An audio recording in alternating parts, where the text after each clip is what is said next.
Chapter 16. A letter from the capital. The skies above the city of Danzhou darkened suddenly. The thick heavy clouds that hung over the heads of the people looked like patches of wet, dirty wool, or maybe burned cotton candy. The shore-dwelling inhabitants there were so accustomed to the weather that they knew it would still be a while before rainfall, so no one panicked. It was unlike previous years when the weather looked like it was about to take a turn for the worse and the handsome illegitimate son of Count Sinan's house could be found shouting from the neighboring rooftops at the entire city, "It's about to rain, bring in your laundry."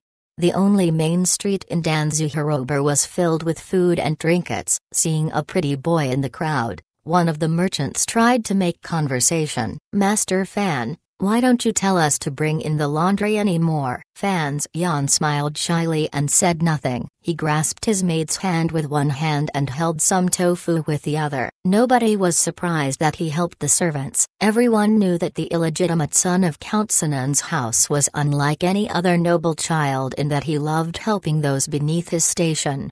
In the 6 years since Fji left Danzhou Harbor, Fan's Yan had grown to be a fetching young boy who emitted a sense of reliability. Back at the house, he handed the tofu to the servants before greeting the countess and picking up a piece of paper next to her. Returning to his study, he placed a letter from his little sister next to the piece of paper on his desk and the expression on his face immediately lit up. This year, the Emperor of Qing Kingdom made some changes to his reign title and year to reflect the name of the country. A peculiar move that nobody anticipated. Although it might have seemed that the civil servants were fine with the change, they complained when nobody was around. During those days, it didn't matter if you were a scholar at the Ministry of Education or a kanji drinking novel writer, if you were with the new language party or the old one, you still had to pay the 8th Bureau of the Overwatch Council to review a report. This topic was heavily covered by sour old scholars. After the emperor's reign title was changed, next on the list was pushing new laws. These new laws were nothing new and only served to reorganize pre-existing ones. The only thing the public found refreshing was the introduction of newspapers at the start of the new year. Newspapers? No one had any idea what they were until the first issue, after which a collectivo marked the end of the public's interest. The newspapers were produced by the Imperial Palace and every issue had to be approved by the emperor himself before publication. This prevented the possibility of any problematic articles that could incite backlash. The following issues cost the expensive price of a silver coin and were bought by those attracted to their novelty. Some of the higher status people began to suspect it was a ploy set by the emperor and wondered if he was planning on building a new garden. Included within the thin paper were pieces of useless information. These ranged from landmarks to historical figures, but the main feature of the paper was articles covering the private life of government officials, like how the general was beaten by his wife or why the commander of defense in the capital was missing a tooth. There were even peripheral articles related to their neighbors, the northern Qi Kingdom and the Dongyai city. However, the government officials only paid attention to their own close circle. In the beginning, they laughed at the articles, but soon became embarrassed when it was their turn to be featured in the newspaper. Knowing that the emperor was behind the newspaper, nobody dared to complain. The newspapers were printed in scarce numbers and the entire city of Danzhou had only 2 copies, one of which could be found in Count Sinan's house, as they were subscribers. The piece of paper Fan's Yan had stolen from his grandmother's room was the much-discussed newspaper. After a quick scan of the paper, Fan's Yan could not control his facial expressions. He wanted to stick his entire fist in his mouth. What kind of era was this? Tabloid newspapers? And ordered by the emperor, no less. The new mail order law enacted by the royal family meant that the brother-sister pair could secretly send letters to each other with secrecy. Fan's Yan frowned as he looked at the newspaper. For a while now he had heard people discussing the new laws, which in his opinion were a product of nonsense by the emperor. However, everyone knew that the emperor was not one to rub the wrong way. Fan's Yan was not in the mood to change the world. He wasn't even interested in the first place, but when this world began to grow similar to his own, he was naturally interested to see how things worked behind the scenes. After much meditating, Fans Yan still hadn't gotten to the bottom of the matter. Smiling wryly, he pushed the paper aside and self-deprecatingly thought to himself that perhaps another person with larger ambitions had also traveled to this world. Anyhow, these matters were of little relevance to him. It was the letter next to the paper that carried greater importance. In Fan Yan's memories, Fan Ruo was someone related to him by blood that had stayed in Danzu for a while during their childhood. His poor little sister was lanky and dark compared to his graceful and pretty appearance. They had not seen each other for many years. Fan Yan wondered what she looked like now. Had her sparse blonde hair darkened? Had she become prettier? Fan Yan was even struggling to remember if she was called Fan Ruo or Fan Ruo. I am such an incompetent brother. Fan Yan thought he didn't care for his sister enough. Even his soul had experienced two different lives. He was still related to her by blood through this body. 2 years ago when Fan Ruo began school, she often sent letters to Danzu. Fan Yan, on the other hand, hardly replied, as he was too busy going through Wuzhu's relentless training, his daily Badao Zanki practice, and also reviewing the poisons book Ji had left. For some unknown reason, Fan Ruo, who turned 10 that year, was extremely reliant on her faraway brother and frequently sent him letters. Perhaps it was because the horror stories that they had shared in their childhood were deeply ingrained in her mind. At first, she mostly wrote about how she missed her grandmother dearly and her memories of Danzu Harbor. For the past 6 months, though, she wrote mainly about her boring days at the estate in the capital and hardly talked about their home in Danzu Harbor.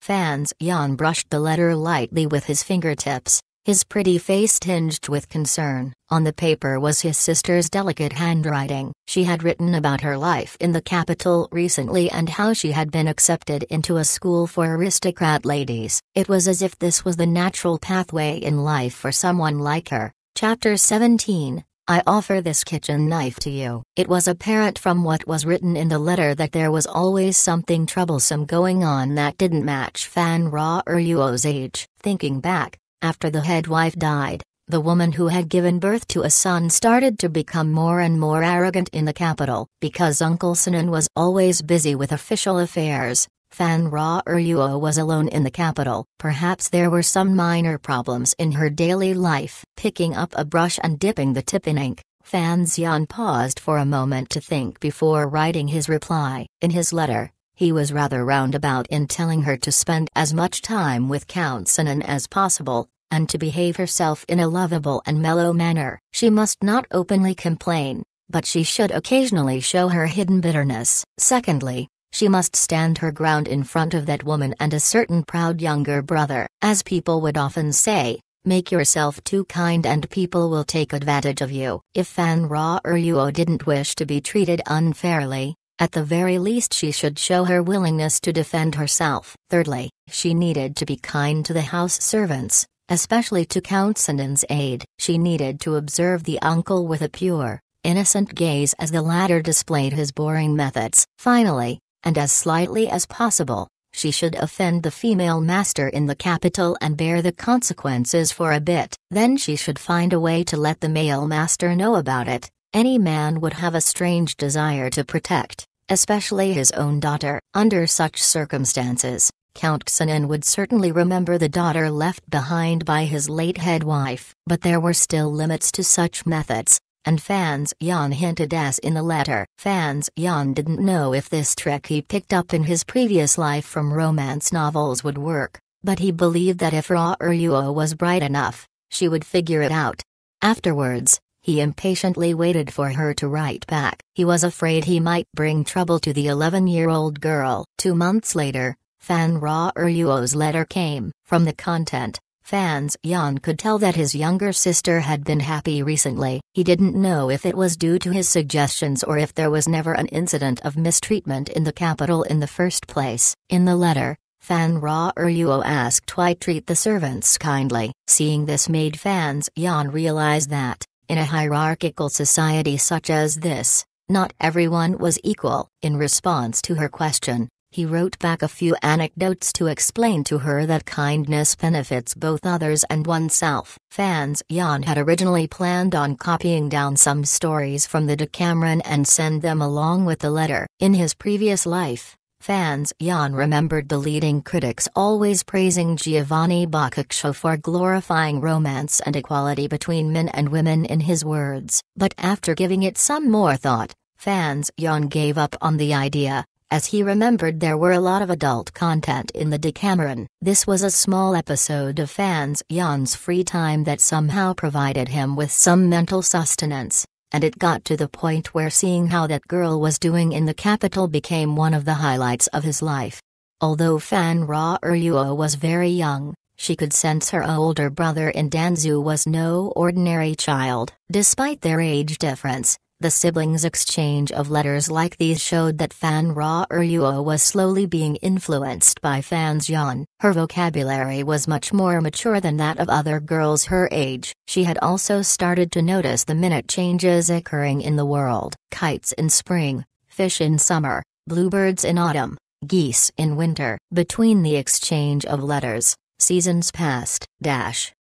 When he wrote to Fan Ra Eruo, Fans Yan always shook his head and smiled uneasily. His arms during these years had never been healthy, either swollen or in stabbing pain. Sometimes he could not raise his right hand and had to resort to writing with his left. Fan Ra Eruo was astonished by how her older brother's handwriting seemed to change with every letter. Everything began on that night 6 years ago. After Old left, little Fans Yan was feeling lonely and sneaked outside through a dog hole. He arrived at the strange grocery store that was often closed. Familiar with the route, Fans Yan came to the back door, took out the key from the dense vegetation under the stone steps, and entered. It had been pitch black inside the store, but with Fans Yan's arrival, a small oil lamp was lit. Little Fans Yan sniffed the air and easily found the yellow wine Wu Zhu had prepared for him. Smiling sweetly, he took up the bowl and drank. Wu Zhu did not drink. Fans Yan had never even seen him eat, and this was something he had gotten used to early on. Understandably, such a scene was rather absurd. A 6-year-old boy indulging himself in alcohol like some free wanderer. Anyone who saw this would surely do a double take. Wu Zhu always let Fans Yan drink with no intention of stopping him. He even prepared some appetizers for the young master. While yellow wine was not very strong, drinking too much would still make one a bit tipsy. Intoxicated, the cute Fans Yan squinted, watching the forever expressionless blind man, who didn't seem to age. Uncle, how come after all these years your appearance hadn't changed? It's like you don't get old. Fans Yan then continued to answer himself. It looks like after becoming strong enough, you can obtain eternal youth. But uncle, didn't you say you never trained using Niegong? Uncle, how many people in this world are truly strong? How are the levels established? 9 levels in total. 9 again? Why? The drunk little thing didn't realize he was conflicting himself. What level are you? Don't have one? Then, what level is that idiot who does the Sigu sword style in Dongyai? Don't have one either? What about the uncle of what's his face? Still no level? All those were spoken by Fans Yan himself. Finally, he chuckled. Could it be that I too will train to no level? The blind Wu Zhu was chopping radish into thin strands. His hand was slow yet steady. The knife was quick on the way down, but as soon as the blade came in contact with the chopping board it was immediately withdrawn. The level of accuracy was scary. The result was strands of radish of equal thickness, as if they had been shaped by industrial tools. They lay flat on the chopping board, looking very exquisite. Wu Zhu raised his head and blinked out slightly. He walked up to Fans Yan and put the kitchen knife in the boy's hands. Chapter 18, Blood and Tears. That night, Fans Yan stared blankly at the radishes on the chopping board, gripping the vegetable knife. After having spent time digging up and dismembering corpses, he was to embark on his second course of study, extremely useful, but extremely tragic. Sometimes he found his life truly meaningful. Out of the blue, 2 bizarre teachers had come into his life who didn't seem to mind his thoroughly precocious nature. The skills that Fji and Wu Zhu had taught him, methods for poison and murder were rather abnormal.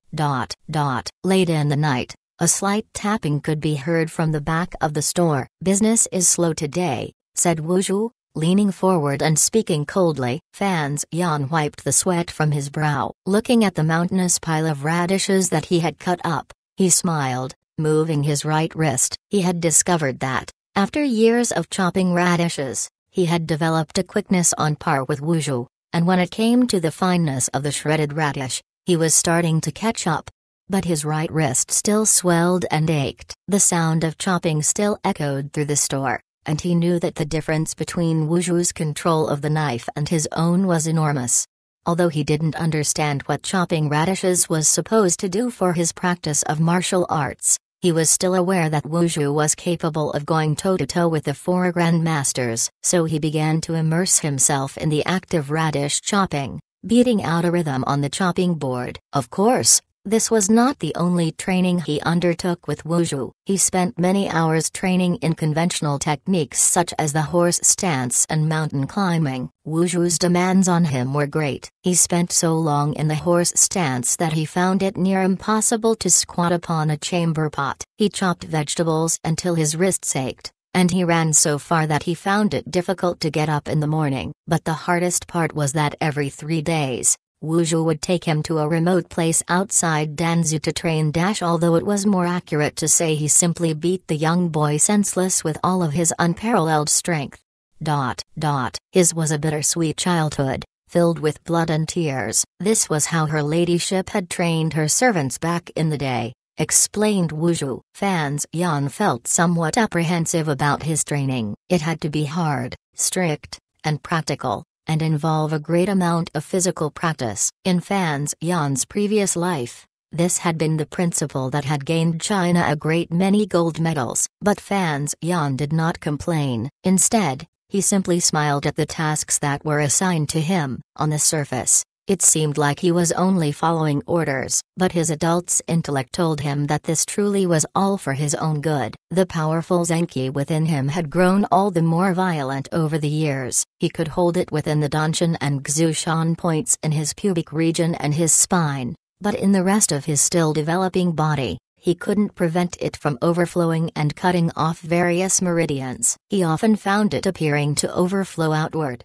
and when that happened, the nearby furniture in the house usually ended up being damaged as a result. If this carried on, one day, the speed of his Zenki flow would surpass the growth of his meridians, and he would explode and die. He still didn't know if Wu Zhu even knew of any methods to control such a powerful Zenki flow. All he could do was train his body, and so his physical capabilities improved greatly. As he chopped radishes, he trained his powers of concentration, and as the years passed he could feel his control over his Zenki becoming more stable. When it came to death, no one in the world had had the experiences that Fan Xian had. No one feared death or cherished life quite as much he did. So he suffered all of Wu Zhu's training in silence, knowing that it would help him to overcome the side effects of the power that raged within him. Thinking about it later on, he understood the deeper meaning behind Wu Zhu's actions. If Zenki were fire, and the body were a stove, then training one's muscles was equivalent to forging a stronger stove, while training the mind and spirit was like making a larger hole in the stove in order to control the fire more effectively. As he suffered Wu Zhu's blows in training, he reminded himself, a strong sword cannot be forged without striking the steel. But it still hurt like hell. Morning came. Fan Xian awoke and rubbed the dust from his eyes. He rose from his bed and slipped under the servant girl's blanket. Sniffing her bodily aroma under the covers, he was satisfied. The servant girl, Sissy, was combing her hair when he noticed that he was already awake. Smiling, she walked to the edge of the bed and pulled the covers off the boy, who had wrapped himself up like a cocoon. She stopped combing, gathered up her hair, and went to prepare hot water for a bath. Fan Xian climbed off the bed and sat on the cotton pillow he had given Sissy. He lifted up his pants and peered in, and recited the words from a drinking game he used to play in his previous life, making rock-paper-scissor gestures. Who's horny? I'm horny. Who's horny? You're horny. He raised his eyebrows and lifted his pants again, looking down. I'm horny, he said to himself. You still don't know how. He'd spent many years in this world, and had gotten used to being waited on hand and foot. He yawned and waited for the servant girl to return. After waiting for what seemed like ages, he fell back to sleep, and found himself being awoken by a hot towel being rubbed in his face. The distant sound of angry shouting came from the courtyard. Fan Xian dressed himself and, led by his curiosity, he made his way out the door. He soon came across a rather awful scene. In the garden, Zhu the housekeeper was severely scolding the servant girl Sissy. It seemed that he was angry because she was rushing to prepare the hot water and had not combed her hair or dressed properly. The other servant girls surrounded them, clearly frightened. Zhu the housekeeper had come from the capital a few years ago. Fan Xian knew that he had been sent by the count's mistress to spy on the household, but he had seemed like an earnest enough man throughout that 1 year, and Fan Xian had never caught Zhu doing anything suspicious as he watched him in secret, so he let him do as he pleased. But this scolding of the servant girls displeased Fan Xian. He was a very protective person. Squinting his eyes, he went forth and interceded, but for whatever reason, Zhu was not in a mood to be trifled with. Sissy was to be punished. Fan Xian knitted his brow and looked up at the housekeeper with his adorable face. They're my servants, he said, smiling, and I'll deal with them myself. They were ordinary words, even a little weak, but the servant girls knew what they meant, and it filled them with fear. They did not know whether the danger of a clash between the two branches of Count Sinan's estate, one in the capital, one in Danzhou, could be kept back much longer. Chapter 19, A Matter of Dignity. Housekeeper Zhu was somewhat arrogant today for some reason. He forced a fake smile. Young master, regarding the things in the house, the Countess said, I'm still in charge. Housekeeper Zhu stretched out the title of young master intentionally as he said it. His disrespect was obvious. Smiling, Fan Xian noted the hint of contempt in the housekeeper's eyes. While he never felt bad for being an illegitimate child, being looked down upon and treated like a bastard were still uncomfortable experiences. Seeing things going downhill, a certain smart girl went away to find the Countess as the other maidservants only observed nervously. Although on the surface the two houses were connected, everyone knew that young Master Fan Xian's background wasn't all that glorious. Besides, all of the estate's supplies for living in Danzhou Harbor came from the capital, from the hands of the second wife. Because he had a close connection with the second wife, the housekeeper dared to show the young master such disrespect. After all, in everyone's eyes, the one to inherit the grand property of the Sinan branch house would only be that little young master in the capital, not the 12-year-old youth standing here smiling lovingly. The servants, as much as they loved and respected Fan Xian, dared not offend the second wife at such a crucial moment. They stood to the other side of Fan Xian. Only Fan Xian's personal maidservant tightly held his hand. Fan Xian understood very well what the servants were thinking. Anyone who wanted a better life didn't exactly have it easy, and therefore would not feel sadness or disappointment. They only tilted their heads, looking at this unhappy housekeeper Zhu with curiosity, thinking, he had always been calm, so what finally made him snap?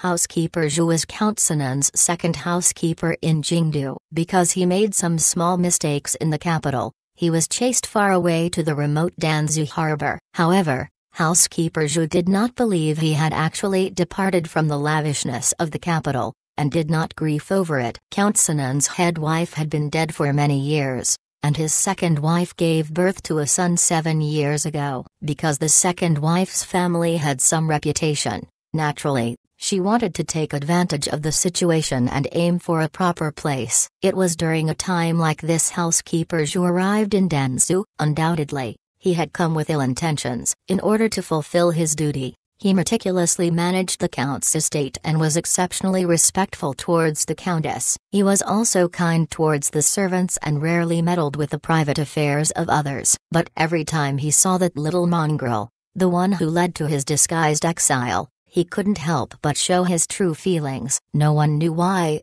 but he was a bit afraid of the young boy, despite the latter being only in his early teens, because no matter where he went, He could almost always see that boy's faintly smiling face and his pair of clear eyes. As neat and pretty as that face was, anyone would feel disturbed if it followed them around constantly from the moment they woke up. When housekeeper Zhu kindly greeted the servants, little Fan Xian's pretty face was hidden among the flowers, staring at the housekeeper blankly. When housekeeper Zhu scowled over the statements of account, little Fan Xian propped his face up on the windowsill of the accountant chamber, staring at the housekeeper innocently, and when housekeeper Zhu made his report to the countess with utmost respect, little Fan Xian rested his face next to the countess, staring at him with infinite curiosity.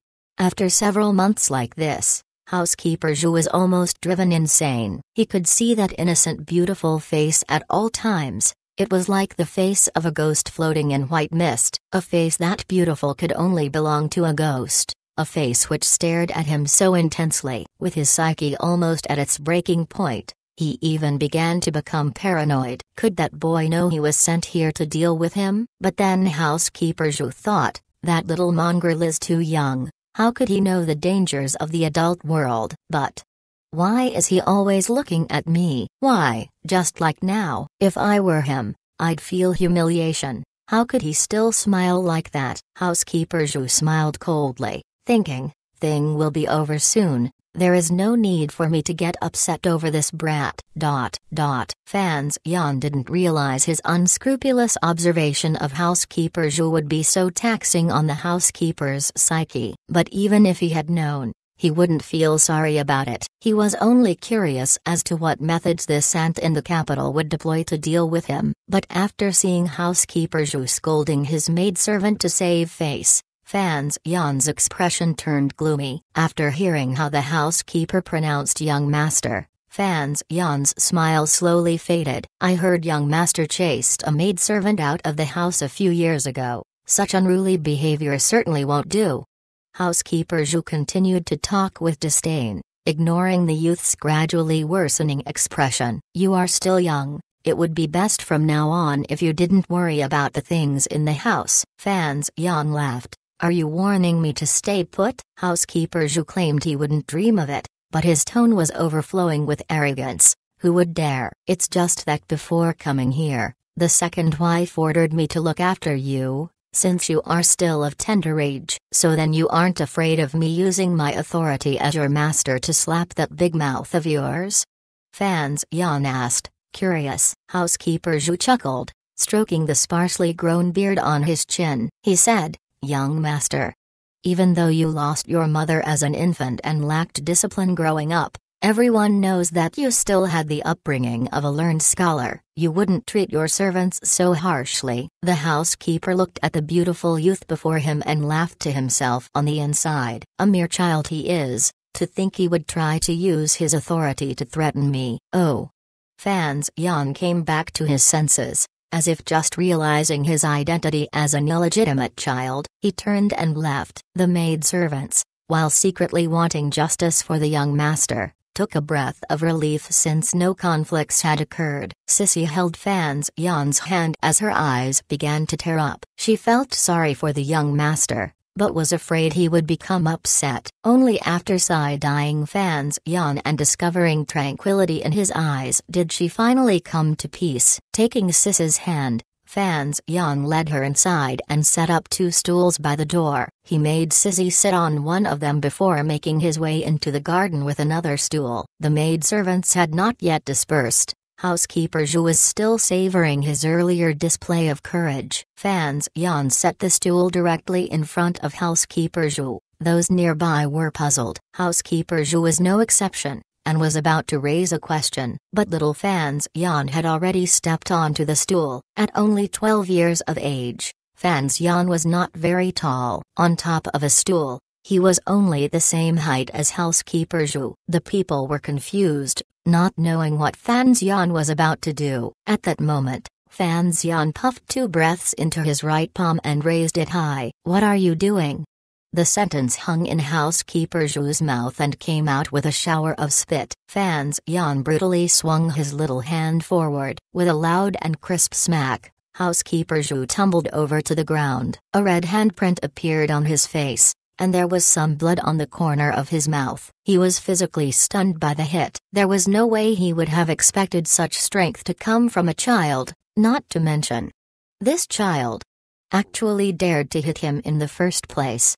Little Fan's Yan hopped down from the stool, flexed his wrist, and took a handkerchief from a maidservant standing close by. He wiped hand as he looked at the housekeeper, who was groaning while holding his face, and said in a light voice, "Even a learned scholar would resort to violence. Even though I don't abuse my servants, I am more than happy to show you the style of a son from a wealthy family." Chapter 20. Standing at the top, Zhu the housekeeper laid on the ground miserably, the mark on his face red as a peach blossom. He spat out a few broken teeth and was half dizzy in shock. He directed a weak gaze full of fear and horror towards Fan's Yan. "I seriously don't understand what you guys think," Fan's Yan said in a quiet voice. "Did you really believe I wouldn't hit you? You seem to have forgotten your place. Perhaps a more cultured master wouldn't do anything to his servants, but that is not me. Unfortunately, don't tell me you're going to hit back." "So,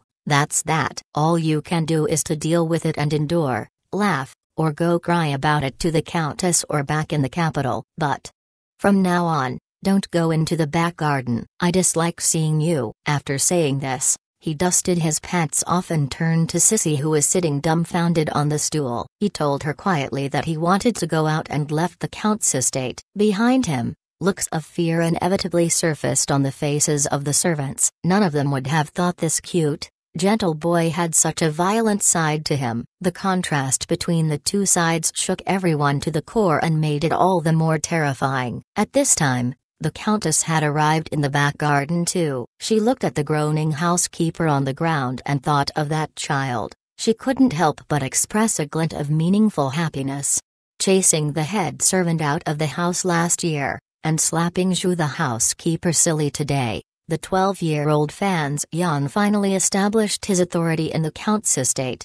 Along the shore 5 kilometers from Danzu harbor was a dangerous region covered by reefs. The sea winds churned up the blue water, smashing it against the rocks into huge sprays of white foam. On the east side, there was an extremely narrow passage hidden among the hazardous rocks. Fan's Yan came along that path. He turned his body with his back to the sea. Listening to the deafening sound of waves at his back, he looked up. In front of him was a series of steep cliffs. This mountain was formed naturally next to the sea. Behind the mountain were ancient forests and swamps spanning hundreds of li, making scaling the cliffs the only way to reach the apex. Taking a look at the cliffs, Fan's Yan frowned slightly. In his mind, he traced the path he always took while climbing. However, the sea winds had been strong recently, and the rocks which stuck out from the cliff were loose. If he were to climb to the top today, he must be more careful than usual. The sea crashed into the reefs behind him,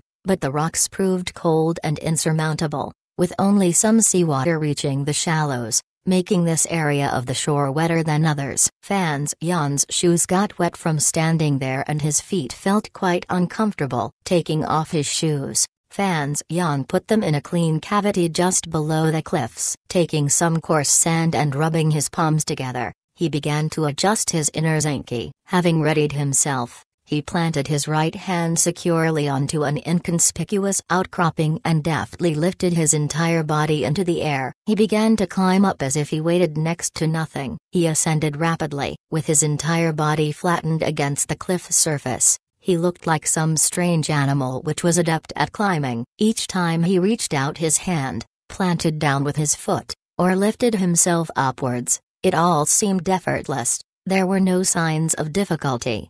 After only a short while, he was close to the top. The sea wind whirled behind him, blowing away his body heat and sweat, making him feel refreshed. I bet even Gojing couldn't climb this fast. But the blind man at the top of this mountain will be much fiercer than Ma Yu. Fan's Yan thought back on what happened in the garden as he continued to climb. Something didn't feel right to him. That precious housekeeper of the second wife stayed put for over a year. Why did he happen to mess up today? The sea winds carried moisture, making the exposed rocks somewhat slippery. Seeing that he was almost to the top, Fans Yan relaxed his focus. Thinking about what happened earlier only distracted him further. His right hand slipped and he almost fell. As dangerous as that seemed, Fans Yan did not panic and directed his Zenki into his right hand. With 3 fingers, he latched tightly onto the only piece of projecting rock that could support him. Shaking slightly,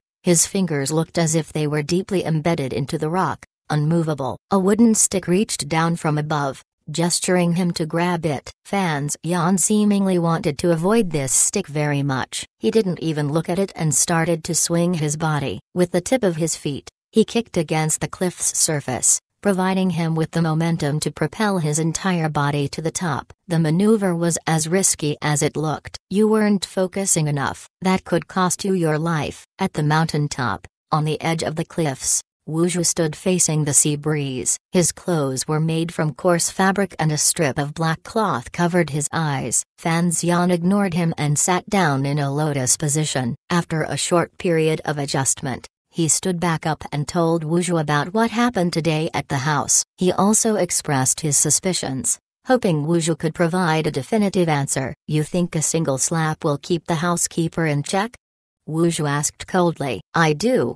As long as Grandma is on my side, Fans Yan said as he lowered his head. While he didn't imbue that slap with Zenki, the great power stored within his fragile young body over the years was still frightening. More importantly, he displayed his gloomy temperament at the most crucial moment. This was dreadful indeed. Then that's enough. Wu Zhu didn't appear to want to probe deeper into the matter. This is only my suspicion. But why did the housekeeper decide to stir things up today? He has spent over a year in Danzu Harbor with his tail between his legs. Under normal circumstances, there really isn't any reason for him to show his ugly colors now, unless he feels that he's had enough and something will happen in Danzu soon. Maybe, in his eyes, I'm no longer a threat to my half-brother in the capital, and so he no longer sees a need to please me. Fans Yan smiled bitterly, a look which did not match his youthful face. It was indeed strange, now that he mentioned it. If Ji was somewhat uncertain and fearful regarding Fans Yan's early maturity, Wu Zhu, on the other hand, was unconcerned about this. It looked as though Wu Zhu would not react to anything when it came to Fans Yan. Even if Fans Yan were to turn into a tree demon. Fans Yan thought that perhaps it was because Wu Zhu was blind and unable to see the expressions that Fans Yan unknowingly made, expressions which shouldn't appear on the face of a child. That's trivial, Wu Zhu said suddenly. He obviously felt Fans Yan was overanalyzing the subject. I predict someone will come to kill me. Is that trivial? Fans Yan laughed. Wu Zhu coldly replied. Ji and I have taught you so much. If you can't handle something as trivial as that, then it becomes non-trivial. Fans Yan thought about it for a moment, and accepted the fact. He understood that Master Wu Zhu would not take care of things for him this time. Let's begin. Okay. After a long while, in a remote area above the cliffs, Fans Yan removed his tunic. Again, he moaned dejectedly to the side. As soon as his voice floated away from the cliffs, a wooden stick came down from above, mercilessly striking his back with a muffled crack. Chapter 21, Pain. Currently, the overwhelming Zenki inside Fans Yan had reacted automatically, forming a dense layer which blanketed his back. However, the wooden stick was even faster and stabbed him before the Zenki could react. The term stab meant that the stick was thrust in a straight line by its owner, with all the power focused into the tip. Fans Yan let out a cry. Although the youth's body was protected by Zenki, the blow he just received sent pain down to the bone, causing his body to curl up. One moment he was writhing on the ground in pain. The next he pushed off against the ground with his hands and started to roll while assuming the same curled-up position. Fans Yan ferociously kicked behind him. Seeing a beautiful young boy performing such an insidious kick was enough to shock anybody, though what answered his kick was a simple slapping sound. Fans Yan half knelt on the ground, continuously massaging his ankle. He inhaled the cold air as his face twisted from the pain. He knew begging for mercy would be useless, As proven early on these past few years, all he could do was eye the blind man standing 3 meters away and calculating his next move. As agreed, if he could land a single blow on the blind man, even a corner of his clothing, it would be considered a victory for Fan Xian, with the reward being a month-long break. Having suffered several years of being beaten, Fan Xian had yet to accomplish that, due in part to Wu Zhu being alarmingly swift and not giving away his position. Even more terrifyingly, Wu Zhu made no extra movements that would give away what he planned to do next, making him unpredictable to Fan Xian. As an example, with Wu Zhu, indicators such as line of sight cannot be taken advantage of. Secondly, that inconspicuous wooden stick, every time Fan Xian tried to get near Wu Zhu using Zenki or underhanded tricks, that stick would move like the claw of a demon from hell, mercilessly slamming into Fan Xian's wrists, ankles, or even his fingers. They weren't broken, but they hurt. The pain was unbearable. What absolutely baffled Fan Xian was that, no matter how hard he tried to muffle the sound of his movements, Wu Zhu, through his blindfold, could still locate and hit him every time without fail despite the roaring of the waves crashing into the rocks below. Ayayaya. Taking another hit to the wrist, Fan Xian cried out, his voice dragging like he was singing Beijing opera. He distanced himself away from that merciless blind man. A small, nameless yellow flower bloomed meekly on the cliffs. Fan Xian lay on the edge of the cliff, his strength gone. The sea below had already calmed down, glistening gold from sunshine. The reefs that were constantly bashed by the waves finally gained a moment of peace and began to slowly dry. Some crustaceans climbed over them, looking like tiny black dots when viewed from above. Touching the painful spots on his body, Fan Xian navigated his qi to inspect his interior condition. He discovered that his rampaging Zenki had been partially absorbed into the Xushan behind his waist, while the rest of it was used up trying to defend against those relentless stick strikes. The Zenki inside him right now was calm. Just like the sea before him, Fan Xian knew resting now would do his training no good, and so, in spite of the soreness and pain, he got up with great difficulty and assumed a lotus position as he began to carry out the maneuvers from the scrolls of power. He shot a glance at Wu Zhu, who was standing at the cliff's edge. The black strip of cloth which covered Wu Zhu's eyes flapped in the sea wind. That's really cool, not just acting cool. Fan Xian made a silent judgment about the blind man. He said in a quiet voice, "Careful, uncle, or you'll fall." Naturally, a powerful character such as Wu Zhu would not die from simply falling off a cliff. Fan Xian was only making meaningless chatter. "Don't get distracted." Wu Zhu only spoke one emotionless sentence and stopped responding to Fan Xian. Fan Xian signed and started to calm himself, entering a state of meditation. After who knows how long, he came back to himself among the sea winds, and discovered the sun had already changed its position. And Wu Zhu, not too far away from him, still kept the same posture, looking like a sturdy flagpole which could never be broken. Fan Xian stood up, noticing his body had completely recovered, his Zenki full to the brim. The pressure on his meridian also died down significantly. While his muscles, ankles, and wrists still ached, those would be taken care of once he returns to the branch house and rub on the medicine he prepared himself. Walking through the wind, which carried the faint smell of the sea, Fan Xian walked over and stood next to Wu Zhu, and would have been shoulder to shoulder if he weren't so much shorter than the blind man. Fan Xian picked up a rock and chucked it towards the sea with all his might. Currently, Zenki was flooding throughout his body, making his strength much greater than that of regular people. The rock flew far, and when it finally hit the water, the splash could barely be seen by the naked eye. Somewhat full of himself, Fan Xian thought not even those master martial artists could match his arm strength. Seeing the powerful waves and the birds flying freely overhead, his spirits got a boost from what was around him. He spread his arms wide and roared at the sea. "Capital, I will arrive one day." Wu Zhu still stood there in silence, as if not hearing Fan Xian. "What are you going to do?" Fan Xian blinked out a bit before realizing Wu Zhu, who was always reserved with his words as if they were gold, finally spoke. He answered, smiling. I'm going to see exactly what the world is like. Of course, the outside world is dangerous, Wu Zhu said in his usual cold tone. He did not turn around. Fan Xian shrugged his frail shoulders, looking somewhat mischievous. With Uncle Wu Zhu protecting me, what would I be afraid of? After the lady was born, I forgot some things. There was a pause in Wu Zhu's otherwise unchanging tone. There are many people in this world who could harm me, and naturally they could harm you too. Uncle is so modest.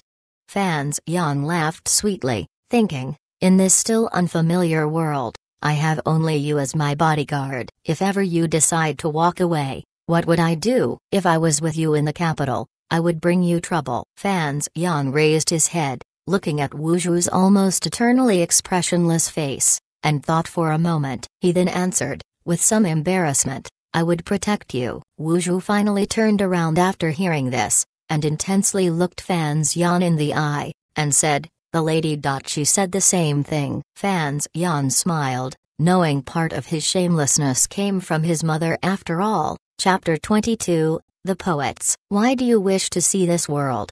Wu Zhu seemed to be pondering something. The place you are standing right now, isn't it part of this world? Fan Xian didn't know how to answer that question, for he came from another world, and therefore would naturally be curious about many things in this world. Furthermore, he needed to find the answer to a question which had been bothering him for the longest time. How did he end up in this world? Ji once mentioned the temple 6 years ago, when he still taught at Danzu. At the time, Fan Xian thought, other than the divine intervention, what else could turn a person dying from illness into the youth he was today? He had been intrigued by this temple ever since and wanted to see what was inside. The capital, too, was a place he really wanted to visit. Fan Ruo didn't know if she could live a happy life under her stepmother's protection, and left Ji for a few years. Just for a bit, Fan Xian wanted to visit that perverted but cute old man. Most importantly, because he had been bedridden for so long in his previous life. His current life so far in Danzu as a child had presented Fan Xian with a jarring contrast. The contrast manifested in Fan Xian's heart like a ball of fire, burning his psyche, stimulating his hopes, making him want to do something, gain something. Peace and ambition, privilege and happiness, romance and beautiful women. These nouns didn't exactly match each other. They were incompatible, and yet they flashed across Fan Xian's mind. After thinking for a while, he answered carefully, since you only live once, the only way to make the most out of this unrepeatable game is to go around seeing different sights and meeting different people. That was what Fan Xian really thought. During his previous life, he gave a lot of thought on his deathbed on how he would live in his next life, should there ever be one. Wu Zhu said, what do you plan to do? First, I must make sure I survive. Fan Xian kneeled to pick up another rock. When he threw it this time, there was no, and the rock shattered on the reefs below, which is why I must obtain the means to protect myself.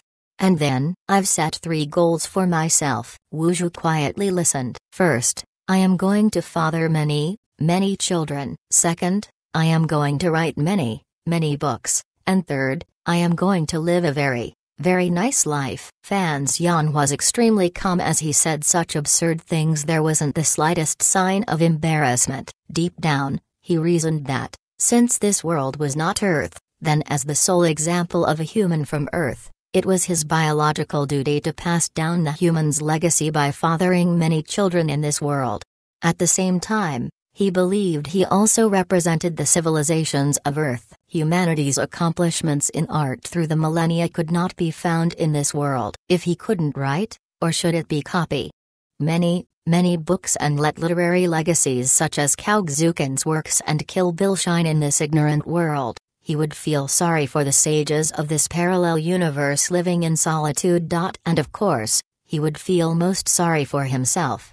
Naturally, he also saw himself as the only earthling who could observe this world, and therefore he had to make sure he could live a comfortable life. Only by doing so could he live to a ripe old age and observe for as many years as possible. It wouldn't be until many years later that Fan Xian finally admitted those were all excuses to rationalize and glorify his hidden desires, his perversion, shamelessness, and greed. On the cliffs by the sea, Wu Zhu seemed to require some time to fully understand what Fan Xian's 3 goals really. Calmly, he analyzed, then you need to marry many wives, find many Saok, and hire many servants. Saok? Fan Xian knew the term but was still unsure what it meant here. Scholars in poverty who write manuscripts for other people, they have no rights to authorship. Fan Xian grinned. He had originally planned on making big names like Old Cow and Old Sha be his ghostwriters and had no need for Saok, as he thought that. Wu Zhu continued his overly simplistic analysis. If you are to marry many wives, hire many servants and Saok, then you need to earn a lot of money. If you want to earn a lot of money, then you need a lot of authority. The more authority you need, the closer you must be to this nation's center of power. Wu Zhu neatly turned around to leave. As soon as you turn 16, we're going back to the capital. Behind Wu Zhu, Fan Xian stayed where he stood, staring blankly. He had merely expressed some of his not so unreasonable ideas, but somehow this slightly mentally challenged strong one deducted them to be related to a matter of national power. Not to mention he just cleanly made decision to go back to the capital. Fan Xian still remembered, on the day he was born, Wu Zhu carried him on his back and escaped from the capital.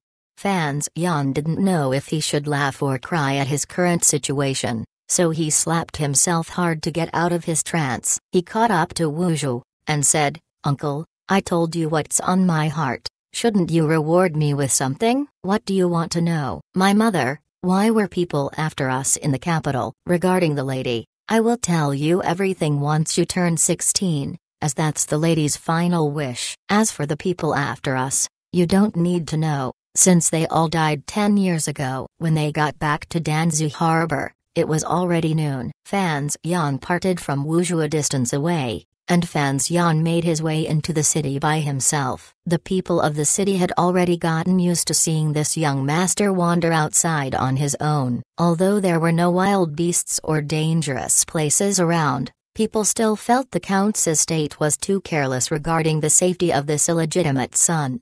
After all, in their eyes, Fan Xian was merely a 12-year-old boy. For the Danzu inhabitants, who lived carefree without needing to pay taxes to the imperial court, they had plenty of spare time to come up with some odd theories. For example, they wondered if the people of the branch house wanted the illegitimate son to get eaten by wild beasts or fall down a cliff. With that idea in mind, seeing this cute boy live in this supposedly dangerous mansion made their hearts race. Fan Xian didn't know what they were thinking and kept smiling slightly. Lowering his head just a little, he returned to the Count's estate. The servants were waiting for him, knowing that he would return to eat. The Countess sat on the old, wooden armchair, her eyes half closed as if she were sleepy. Chapter 23, Makuzi. "Young master is back," a male servant shouted. All the servants immediately busied themselves with preparing lunch. Fan Xian and the Countess sat opposite each other at a large table in the hall. The table was scattered with a mess of various dishes. Something was off about this scene. Rather than retreat to the back courtyard to eat,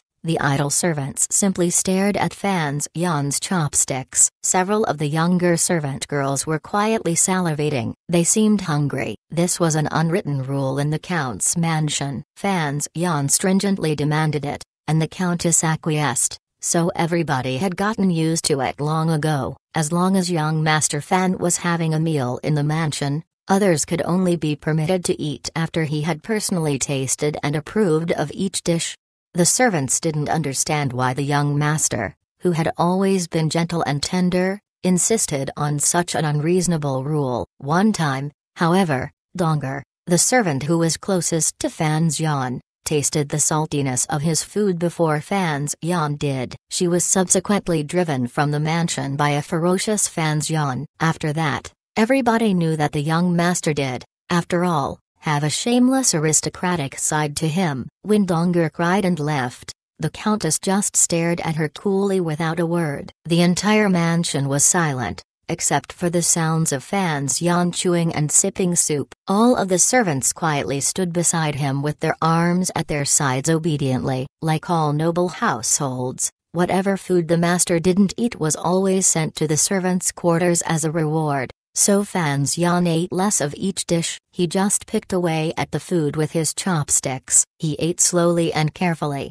with thin lips pressing and relaxing like two beams of light opening and closing. The Countess was gently caressing a statue and mouthing a silent prayer. After a long time, Fan Xian had tasted each dish. He laughed sweetly with bright, beaming eyes. He pointed at a plate of stir-fried bamboo shoots and told one of the servants, "This one's good." The servant girls breathed a sigh of relief and began to fill their bowls with rice. The idle servants could finally go to the back courtyard, but another servant went to the kitchen and brought the remaining stir-fried bamboo shoots out to the hall, placing them in front of Fan Xian.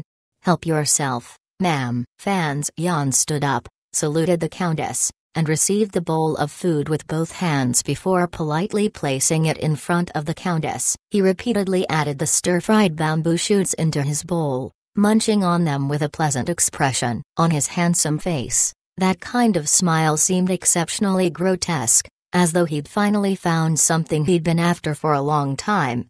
For some reason, the servant girls standing to the side, upon seeing the smile on the 12-year-old boy's face, couldn't help but shiver as they recalled the powerful smack that Zhu the housekeeper took that morning.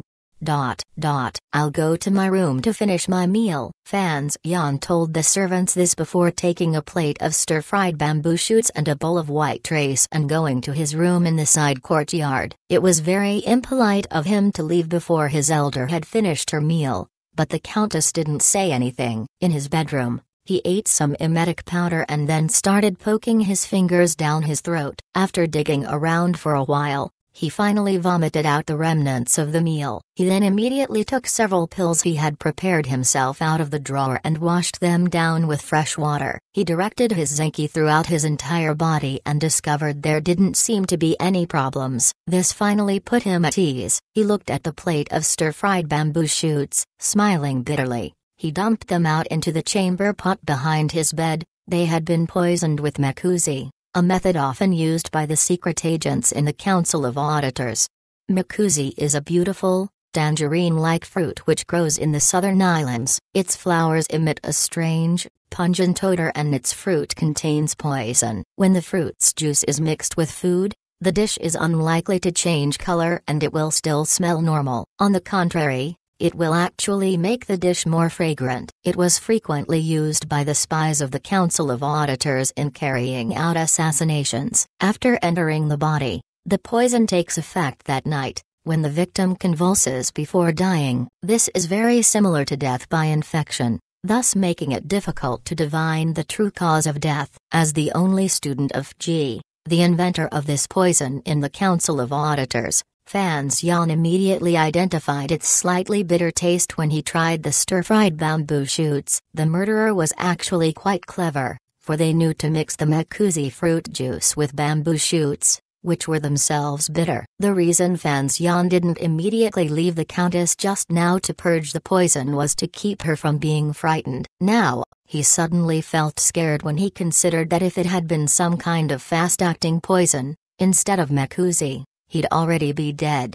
Fan Xian took his teacher's advice in always being attentive to his diet. He worried that his aunt in the capital might strike a vicious blow. That's why he had to cause such an odd scene while eating just now. To keep the servants safe from any poison, he requested that he taste each dish before anybody else could begin eating. He was like the eunuch in the imperial palace responsible for testing each dish before the emperor could eat it. Though Fan Xian believed his own life was more important than anybody else's, he wasn't willing to have innocent people die for him.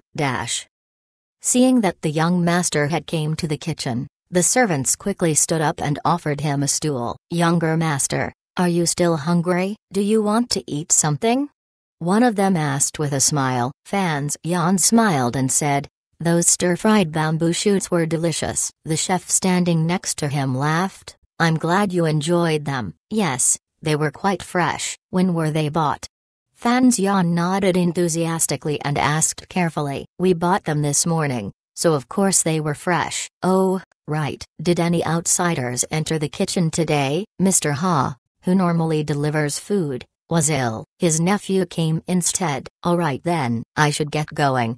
Fan Xian took a piece of smoked meat from the plate the chef offered. He ate it and, smiling bashfully, said, Don't tell the Countess that I came down here to pilfer food. When Fan Xian left, the servants began talking about him. They all commended the character of the Count's illegitimate son, saying he was free of any aristocratic vices. It was just that his rules for eating were a little too much. In an alleyway in Danzhou Harbor, Fan Xian was scaling the back wall of some building with his hook-like fingers. When he exerted his strength, he was like a climbing civet cat. He was at the food delivery man Mr. Ha's house. For many years, there were a total of only a dozen or so servants at the Count's mansion, all of which were natives of Danzhou Harbor, with the exception of several maids who had been replaced. So Fan Xian didn't suspect any of them. Though Fan Xian had met Mr. Ha before, he thought it was strange that he should fall ill at such an opportune moment. Mr. Ha's room was pitch black,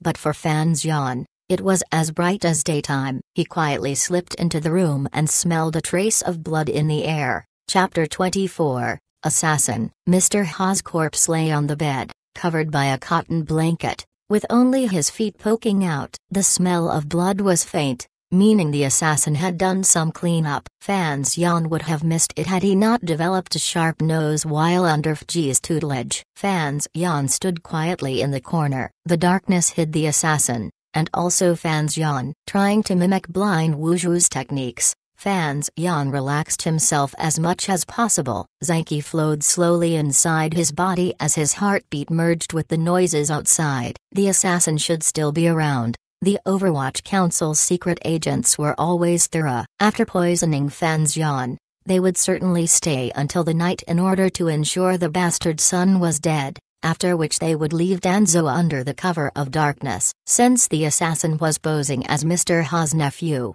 they must be familiar with the layout of the building, so they wouldn't want to change observation spots. Unfortunately, Fan Xian couldn't have expected how things would develop. He studied the room carefully. Other than Mr. Ha's cold body on the bed, there were no other people in the room. He slowly followed the wall, moving further into the room, careful not to noisily bump into any furniture. His eyes glanced over some inconspicuous corners of the ceiling. He snuck along the wall to the window where light shone through. Mr. Ha obviously wasn't rich enough to afford more windows, so the room was poorly lit. Fan Xian stood beside the window, hiding his presence by taking advantage of the contrast between light and dark. After standing there for a long time, he frowned. Had he been wrong? Perhaps that poison-toting assassin was long gone. If that was the case, coming to the house right away instead of keeping Zhu under watch was obviously the wrong move. Fan Xian walked to the bed, wanting to take a look at how poor old Mr. Ha died. But he became tenser the closer he got to the bed. He heard the sound of suppressed breathing. Because of the noises from the market outside, the breathing wasn't audible until Fan Xian closed in. The assassin hid behind Mr. Ha's body when he noticed someone had entered the house. The breathing behind the body was extremely steady, about 7 breaths per minute. If Fan Xian didn't have his unusually abundant Zhangqi enhancing his hearing, he never would have noticed. Fan Xian stopped, staring at the bed. He didn't know if it was a trap. From outside came the lively calls of merchants. Fan Xian could pick out the faint sound of a certain carriage. He knew there was a market directly in front of this building, and that a horse-drawn carriage would have trouble navigating down the narrow road, and thus waited quietly with his dagger. The assassin also waited quietly. He didn't see who entered the room, but at this point he could tell that the intruder was equally patient. A long time later he started to feel like he had underestimated the dangers of Danzhou. He regretted remaining here to ensure the death of his target. As the carriage passed through the market, the merchants on both sides began to hurl insults at the driver, who was obviously vexed. If he wasn't short on time, he never would have taken this route. With great difficulty, the merchants cleared a path for the carriage. The driver thanked them and was ready to proceed. However, the carriage smashed a crate of eggs, infuriating the egg merchant. The merchant held on to the reins, refusing to let go. The market descended into chaos. Meanwhile, in the house beside the marketplace, hearing the disturbance outside, Fan Xian took advantage of the noise and brought his right foot down hard. He vaulted himself to the side of the bed and mercilessly thrust a thin dagger into the area behind Mr. Ha's body. At that instant, Fan Xian got a clear look at the assassin's face. His eyes were cold and the brows above them were a little messy. Fan Xian could tell he was relatively young. His appearance was average, with slightly thick lips and dry skin. Caught completely off guard, the assassin suddenly moved his right hand. A small, black crossbow bolt burst out of the blanket, flying straight at Fan Xian's face. Fan Xian had already landed with his arm up. His entire torso was defenseless. The bolt sped like a beam of light. Fan Xian started to react as soon as the bolt was fired. For 5 years, Wu Zhu had beaten him with a stick that swung much faster than this bolt. When he landed, he didn't put all of his body weight down, and his other foot didn't come down. Twisting his toes, with his entire body stuck in a powerless position in the air, he retreated a few inches to the right. The bolt brushed past Fan Xian's left cheek, burying itself deep into the roof with a dull thud. The assassin was absolutely astonished. He couldn't believe that the person who came was this attractive youth who should have already been felled by poison. What was even more unbelievable was that this kid could dodge a point-blank, concealed crossbow shot. Presently, Fan Xian's dagger plunged deep into the assassin's body with a disgusting, muffled sound. Fan Xian felt like he was stabbing into a slab of pork with a kitchen knife. Because he had to dodge the arrow, Fan Xian's aim was off and he stabbed the assassin in the shoulder. He was still alive. The assassin writhed like an eel in water. He readied his left hand to give Fan Xian a lethal strike, but the pain in his shoulder combined with the force of being slammed into the bed caused him to fall. The concealed crossbow slipped out of his fingers. He braced himself, but when he tried to get up, the pain was more intense than he ever could have imagined. Moreover, that boy's dagger had pierced through his shoulder and stuck into the bed. He had been pinned to the bed alive. With the assassin completely neutralized, Fan Xian's left hand clutched around his throat. The assassin finally showed his fear of death. His thick lips parted slightly, as if wanting to say something. Fan Xian's heart tightened as he felt a chill. He didn't give the assassin the chance to talk or retaliate. With a crunch, Fan Xian broke the assassin's neck. His head slumped to the side and he died instantly. Fan Xian kept his hand on the assassin's broken neck for a moment, feeling the crushed pieces of bone. As the assassin's blood gradually cooled down, Fan Xian finally removed his hand and crouched over, panting heavily. Chapter 25, Tofu like Jade. It took some while for Fan Xian to finally calm down. The cold sweat made his clothes stick to his body. He took the long, thin dagger out the assassin's shoulder. The terrible sound the blade made as it was dislodged from flesh and bone made him pause before he finally removed the small, insidiously hidden crossbow from the dead assassin's sleeve.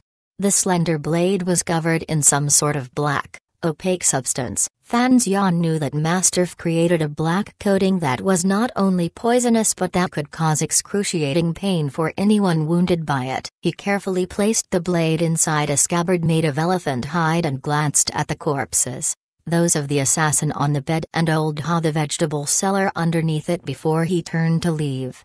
As he opened the door, Wu Zhu was standing quietly at the corner of the stairs. "If the carriage hadn't come, what would you have done?"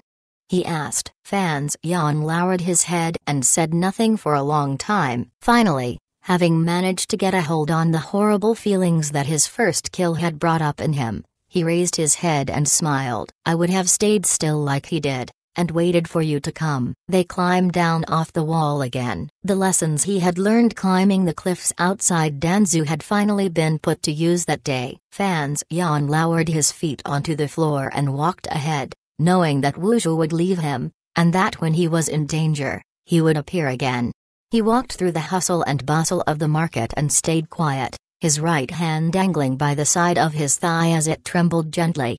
He walked with heavy steps through the market and came to a stop in front of a stall. It was a tofu stall, and the hawker was a fair-faced woman in her 20s, with pale, delicate hands and an apron tied around her waist. "Dongger," Fans Yan called out to her, smiling. Dongger was the servant girl he had driven out of the Count's manor. When he was younger, he would lie on her bosom and sleep. They had always been close. After Dongger had left the manor, she had opened a tofu stall at the market, so Fans Yan often dropped by to buy some tofu to take home. A gentle smile crept across Dongger's face when she saw who it was. "Young master," she asked as she let him in, "what brings you here?" He sat on a small stool, and as more people came in to buy tofu, Dongger glanced at him awkwardly. Fans Yan nodded, and allowed her to see to her customers first. Looking around, he saw that there was a crib at the back of the stall, with a little girl inside it who seemed to be 2 to 3 years of age. Her cheeks were rosy and her clumsy and delicate hands reached out at the little bell attached to the crib. Fans Yan reached out to pick up the little girl and play with her. Dongger turned around and hurried back to clasp her to her bosom. "Don't get your clothes dirty," she grumbled. "You'll only create more work for those servant girls." Fans Yan giggled. "Dongger, when I was the same age as your daughter, didn't you hug me like that every day?" Dongger laughed. "Young master, how can you compare yourself to us mere servants?"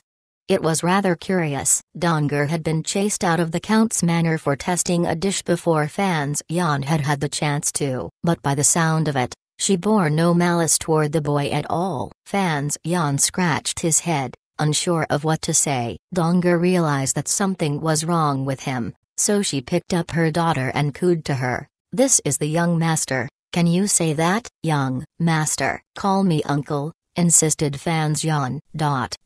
He sat at the tofu stall for a long time, watching Dongger cut tofu, weigh it, and wrap it up in paper while he played with the young girl, getting her to call him uncle. After a long while, he managed to expel the gloom from his mind, and stood up to say goodbye to Dongger. "You've come all this way," said Dongger, a little embarrassed, "and I don't have anything good for you to eat." Fans Yan smiled. "Dongger, do you think I'm not eating well?" "That's true," Dongger laughed with a young woman's bashfulness. "Thank you for buying all these things for my little girl, young master." Fans Yan shook his head and smiled. "I just hope you don't hold it against me for chasing you out of the Count's mansion." Dongger smiled and said nothing. She trusted the young lad, and even though she'd never understood why he'd flown into a rage over her testing a little bit of food, she knew that he didn't do it on purpose. What was more, after she'd left the manor, the young master would secretly send her money. After she'd married, she'd lived comfortably with her husband and her child. A large part of why she came to work at the tofu stall was because it made it easier for the young master to come see her. Fans Yan waved goodbye to her and stepped out into the market. Looking back, he saw the gentle young lady holding her daughter Zaoni as she cut the tofu floating in the water. Leaning forward slightly, her body was still slender and supple, with no trace of the passing years upon her. She looked just as she had 10 years ago, when she would hold him tight. Fans Yan had found an excuse to chase her away because she was his personal servant girl. If anything had happened to him, she wouldn't be safe either. In Fans Yan's early years, he had loved her most, and loved to climb all over her, often fantasizing about what they could do together when he was grown up. But he had forgotten one very important point: as he slowly grew up, she would also grow up, and now he was 12, she was in her 20s. It was just like the story of Bao Yuan King when in the dream of the Red Chamber. It seemed hopeless. "When you were born, I had not been born. When I was born you were already old. You regret that I was born so late. I regret you were born so soon. When you were born, I had not been born. When I was born you were already old. I regret that we could not be born at the same time, so that I could spend all my days with you." As he made his way back to the manor, he hummed a tune to himself and fantasized about how he could get Dongger to love him, an attempt to rid himself the image of the cold dead eyes of old Ha and the assassin staring at him. Because he had eaten stir-fried bamboo shoots laced with poisonous makuzi for lunch and had snapped a man's neck in the afternoon, he found he had very little appetite at all. He could barely eat anything before going to his room that evening. When night came, he found himself somewhat hungry. Holding an oil lamp, he walked to the kitchen alone, taking care not to alert any of the servants. Entering the kitchen, he washed and cleaned a fish, his vegetable knife like a bird in flight. In a flash, he descaled and removed the belly, and used the techniques Wuzhu had taught him to cut thin shreds of ginger. As his knife fell upon the chopping board, it made no sound, and he put the ginger shreds into a small bowl with some vinegar. Over a large flame, he steamed the fish belly in steaming water. As he squatted, watching the stove and the steam that gently rose from it, Fan Xian had an amusing realization. Ji and Wuzhu were teaching him how to kill and avoid being killed for his mother's sake. But objectively speaking, they had also taught him how to be a good medic and a successful cook. Chapter 26. The Old Man in the Blanket. 3 minutes later, Fan Xian took up the steaming plate of fish in his hands. He covered it with some exquisite soy sauce that had been sent from the south and watched the beautiful amber juices flow over the plate. The aroma flowed through the kitchen as he mixed the steamed fish with the sauce. He found some leftover rice from that evening, combined it with the steamed fish, a little ginger and vinegar, and ate happily. The next morning, when he went to say hello to his grandmother, the servants informed them that a thief had sneaked into the kitchen during the night. When Fan Xian realized what they meant, he couldn't stop himself from smiling. "I cooked myself something to eat last night," he said to the housekeeper as he kneaded the old woman's shoulders. "Don't worry about it." The housekeeper stared at him, dumbstruck. The young master wasn't a young child. Why didn't he call for the servants' help? Instead he'd insisted on doing it by himself. It would have been no laughing matter if he'd burned himself. Fan Xian could tell that the housekeeper was pondering something. "I read about a way to steam fish in a book," he said to the countess, acting cutely. "I wanted to try it. If it was good then I'd cook it for you as a surprise. That's why I didn't want the servants to know. I didn't realize it would cause such trouble." "I'm sorry." The excuse seemed reasonable. Nobody would have suspected a thing. The countess did not react. "That's fine," she said gently. "You just have to remember to clean up after yourself after you've finished doing something." She had always been rather strict with Fan Xian. It was rare for her to speak so kindly. Fan Xian felt something was amiss. There was a trace of tenderness in her words. "Why, I already know what happened last night," she continued softly. "Housekeeper Zhu failed in his duties. It's outrageous that you were able to sneak around in the kitchen like that and do something so dangerous without anyone noticing. I've already sent him back to the capital. They can deal with him there." Fan Xian was taken aback. He remembered that, after the killing, he'd completely forgotten to investigate the matter with Zhu. It was clear that Zhu was responsible in some way for allowing the would-be killers to sneak into the house and poison his food. He was disappointed in his own carelessness.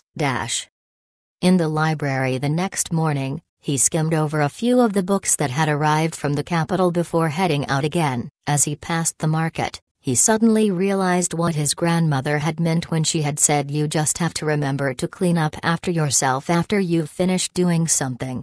One corner of the market had already been burned to ruins. Oddly, the fire had not spread to any of the neighboring buildings. Only one building had been burnt to the ground, with nothing left remaining. The people gathered around were enthusiastically discussing the fire. Thanks to his small stature, Fan Xian was able to crouch nearby and eavesdrop. 2 people had died in the fire, their corpses left completely unrecognizable. The place that had burned down was the building where Fan Xian had killed a man the day before. Had the fire destroyed the corpses and wiped out all traces? Fan Xian thought about how his grandmother had already sent Zhu the housekeeper back to the capital, and when he connected that fact to the wretched pile of ashes in front of him, he broke out in a cold sweat. He understood now what had happened. He never could have imagined that his strict, gruff grandmother could come up with such a meticulous plot to keep her grandson safe. He thought of the Countess and how she spent most of her days resting. He found it hard to reconcile that image with the smoldering rubble that stood before him. Fan Xian loitered amongst the people in the crowd. As he looked at the charred stones and blackened wood and took in the smell of burnt house,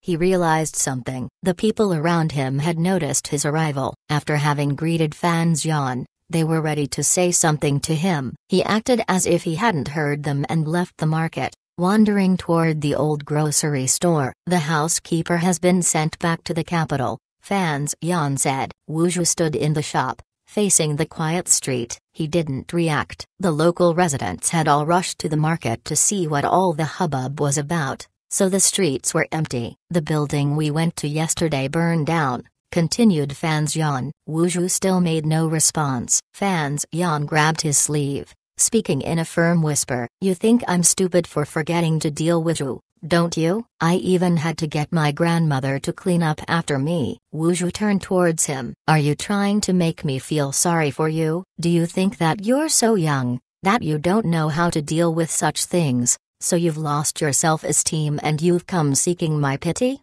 His voice seemed almost curious, much livelier than his usual emotionless tone. Fan Xian smiled. "I don't have that much self-esteem, it's just that I don't feel good about killing a man." And he stopped talking. Deep down, he felt that if he hadn't had Fji and Wu Zhu as teachers after having come to this world, he wouldn't be much stronger than any other child of nobility, and maybe he'd already be dead. Caught in this power struggle and surrounded by a web of secrets, it seemed like knowing a little more was of no use. Anyone who sought to ride the waves of power also had to be proficient in such underhanded and intricate means. Compared to them, he was still just some naive kid. "There's the feeling of killing a man, and the feeling of being killed. Which would you prefer to experience?"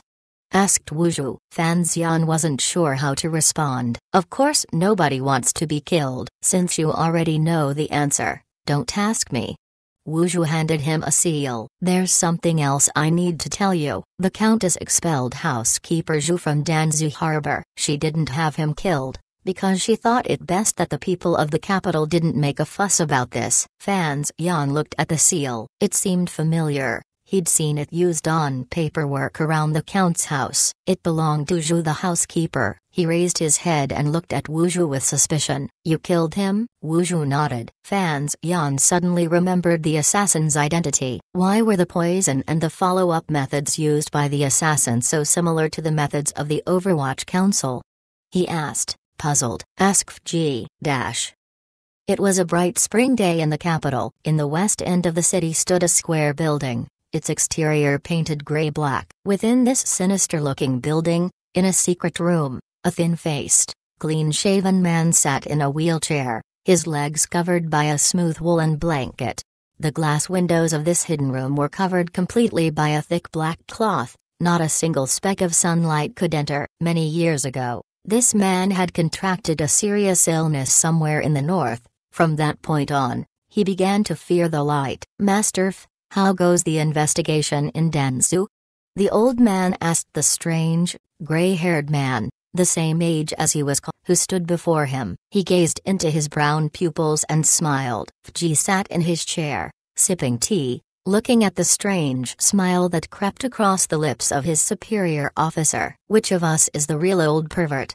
he thought. Chapter 27. The Overwatch Council. The majority of the departments that handled the nation's political affairs were situated on Tan Avenue, in the eastern district of the city. Few citizens lived nearby, and the street was exceptionally wide, with many beautiful and grand wooden buildings on either side. These buildings were the center of the empire's authority. For example, the Department for Army Affairs was located at the crossing and sported a great stone lion at the entrance. Its gaping mouth and powerful claws stood in the direction of the rising sun. The interplay of light and shadow gave it a fantastic yet bizarre look, like some great prehistoric creature. As a representation of the military might of the Kingdom, it was sorely lacking.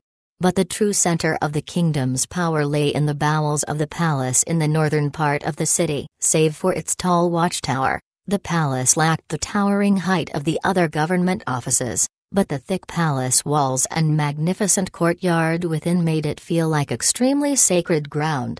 The officials of the Kingdom of King all knew, rather well, actually, that His Most Revered Majesty didn't deal with day-to-day matters of the administration. For them, the most terrifying part of the imperial bureaucratic machine was neither the buildings that housed the departments of state nor the imperial palace. It was that square-shaped building in the west end of the city, with its sinister gray-black walls. That was where the Overwatch Council presided. The Kingdom of King was divided into 3 ministries and 6 departments, the 3 ministries being the Overwatch Council, the Ministry of Education, and the Ministry of War, which was a step above the Department for Army Affairs. And of the 3 ministries, the most powerful was the Overwatch Council. It had the power to investigate, arrest, and in certain situations, held judicial authority. No other department had authority over its powers. In a sense, it was an unchained beast that acted on the orders of the Emperor, like an agency of His Majesty's secret agents, or rather, the Overwatch Council was, in truth, the Emperor's secret police. The officials of the Kingdom of King were always rather concerned. His Majesty was a genius, his powers granted to him by heaven itself. He could even keep in check the sinister Director Chen and the Council's countless secret agents and hidden powers. But if something were to happen to His Majesty, who could take the reins of this ferocious beast? Bureaucrats who had suffered under the whims of the Council cursed it in secret. The Council was no beast. It was simply a treacherous and despicable wild dog. Within a hidden room of the ministry's chambers, a secret dialogue was taking place. The assassin who was caught in the fire at Danzhou was one of the ministry's men, under the jurisdiction of the Dongshan Road Division, said Fji to the director, his voice hoarse. The 4th Bureau has always been in charge of operations abroad. The Department of Internal Affairs discovered during the course of their investigations that an official in the 4th Bureau was a distant relative of the Master's second wife. That must be how the mission was carried out. Has he been identified? This was the old man's greatest concern. Fji narrowed his faint brown eyes, filled with uncertainty. I believe that among the 8 people who are aware of this incident, no one will leak it. And although Master Wu was a close confidant of the lady, he was rarely seen at that time. No one is aware of his identity these days, and Yi Lian, the only person who he has met, is now a Grand Master. There is no way he could travel to Danzhou for leisure. It is far too much of a coincidence, so there is no need to worry about anyone figuring out his identity as a result of Master Wu. The director's thin, prominent fingers drummed on the table as he pondered. Back then, when I ordered you to dispose of every one of the Black Knights who had laid eyes on Wuzhou, you asked me for leniency. Now it seems that you were wrong. Fji laughed. A strange light flashed in his eyes, stained brown by years of exposure to poisons. There had already been a great many deaths that night. Fji did not seem, at least on the surface, the least bit afraid of the old bureaucrat before him. His status and experience preceded him. He hissed as he laughed. It is foolish to kill without good reason. The lady used to be fond of saying that. Have you forgotten?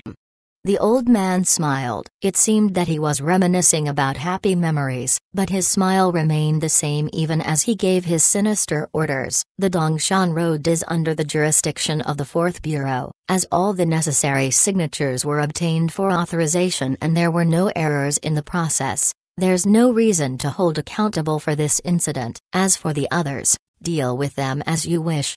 He smiled as he thought aloud. Using my own power to kill the people under my protection. Is it a coincidence, or do you think someone is trying to probe into something? This second wife is quite a woman. Yan Ruohai of the 4th Bureau is useless at his job, he continued. He'll sign off on anything and will happily kill anyone as long as it's not his own son. He is causing trouble. Freeze his salary for 3 years and send his son, the one named Yan Binian, to work in the north. Don't let him return until he has risen you up the ranks by at least 2 grades. The director took the documents from the Department of Internal Affairs that were laid out on the table. Writing down his final concluding remarks, he signed his name, Chen Pingping. Whenever Fji saw the director's shriveled and unsightly signature, he wanted to laugh, But he had no choice but to hold it in. He knew that this weak and girlish signature was going to send high-ranking officials to their deaths and send an even higher-ranking official's son off to infiltrate the bleak lands behind enemy lines,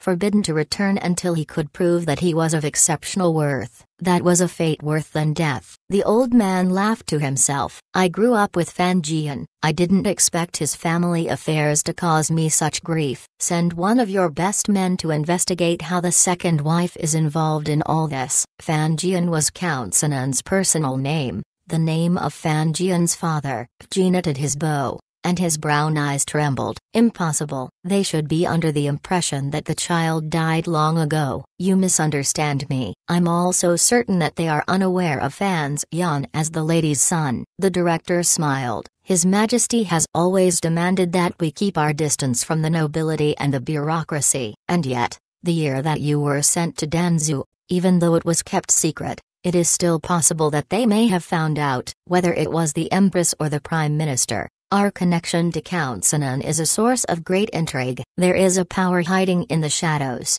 and it lent its services to the second wife in order to test the reactions of both ourselves and Master Fan. For this reason, it is important that we do not react too forcefully. Do you understand? Ji suddenly found himself filled with doubts over the attempted assassination in Danzhou. He couldn't be sure that it wasn't a result of the director's intentional leaking of information. The old man wheeled himself to the window, lifted up a corner of the curtain, and gazed out. Anyway, he said coolly, we need to talk about the box. Whether or not Wuzhou is telling the truth, we cannot let it fall into the hands of our enemies in the north. It's a pity we don't know how big it is, or even what it looks like.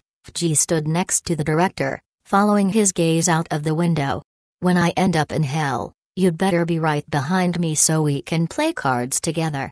The director laughed. Ji knew that the director was not as old as he looked. But I'm a good guy, he said, smiling. I'm going straight to heaven. A shadow drifted like a gust of wind from a corner of the secret room, pulling down the black cloth and blocking out the strong sunlight from shining on the old man. It moved without a sound. This was the person who had killed the staff-wielding sorcerer outside the walls of the capital many years ago. Ji pointed at the black shadow. I reckon he'd be the one who came with you to play chess.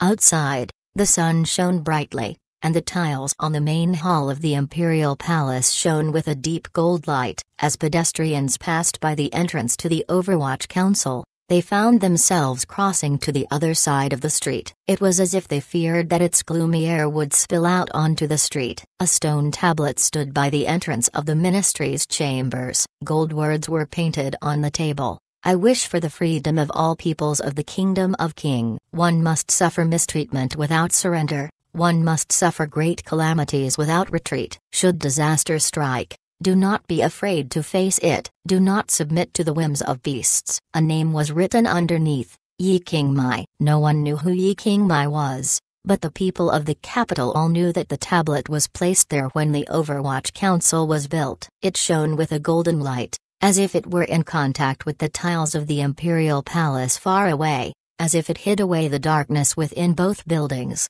Chapter 28, Nighttime Reading with a Beautiful Girl. Danzhou had recovered from the revelation and was settling back into its peaceful ways. Nobody seemed to be that bothered about the relationship between Old Ha the vegetable seller and the other man who had died in the fire. The authorities had no explanation for how the fire had started, and people didn't seem too bothered about that either. Order had always been kept in Danzhou, thanks to the observant eyes of the local neighborhood watch. The criminals and adventurers who could be found all across the north had no chance of applying their trade in the city, because the center of trade had shifted southward. His Majesty had exempted the 7 counties neighboring Danzhou from taxation. Although this hadn't greatly enriched the lives of the locals immediately, it at least made sure that everyone had grain to spare. There would be no revolts over crop failures like there had been 30 years before.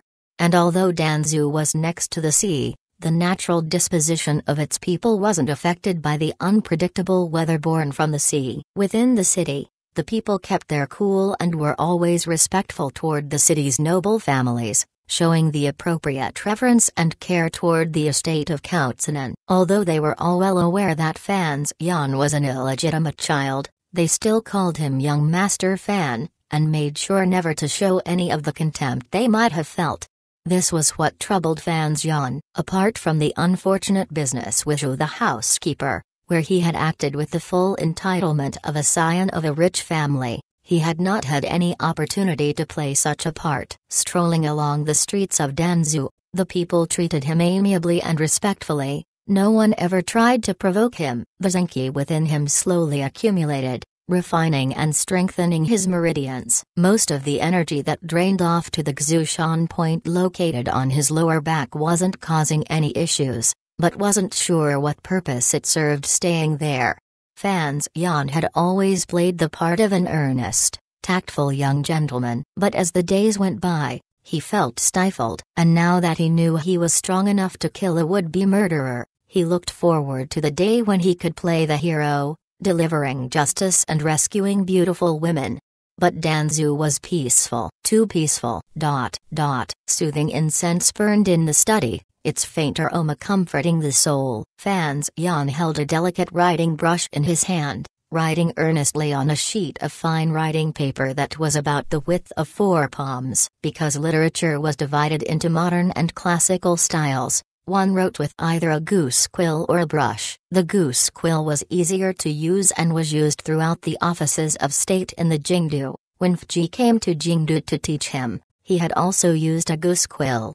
But the fine craftsmanship that went into the goose quill's sharpened tip required a true master's touch. If used for a long time, the tip could easily be deformed, and so it was not widely used. Fan Xian preferred the writing brush. He thought it was a great stroke of luck that this world used Chinese characters and that using a writing brush made for much more beautiful penmanship. He decided to practice his calligraphy diligently to avoid embarrassment. On the other hand, he also felt that only the calligraphic beauty of the writing brush could honor the story that he was writing. Sissy, his personal servant girl, held the ink sticks with her slender fingers, slowly and softly grinding them clockwise on the inkstone. Her gaze fell onto the paper the young master was writing on.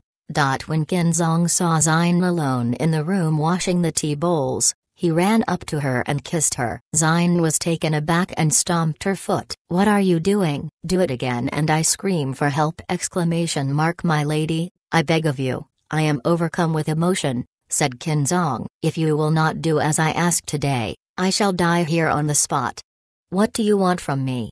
asked Xian. "I will only do what you ask if you help me get away from this prison and leave these people."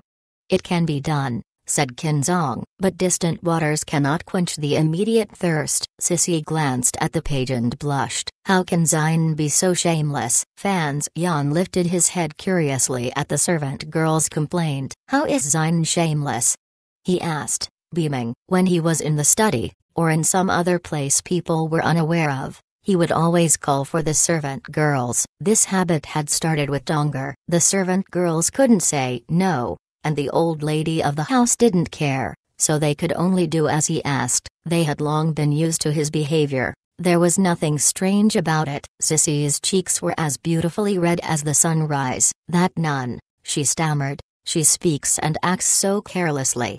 "But young master, what is a nun, and what sort of place is this man to nunnery?" Fan Xian giggled. "Wait until I get to the part about Qinzong and Xian's illicit relations," he thought. "Then you'll see what carelessness means." But Sissy's question made him realize, if there were no Buddhism in this world, then there were no monks, and indeed no nuns.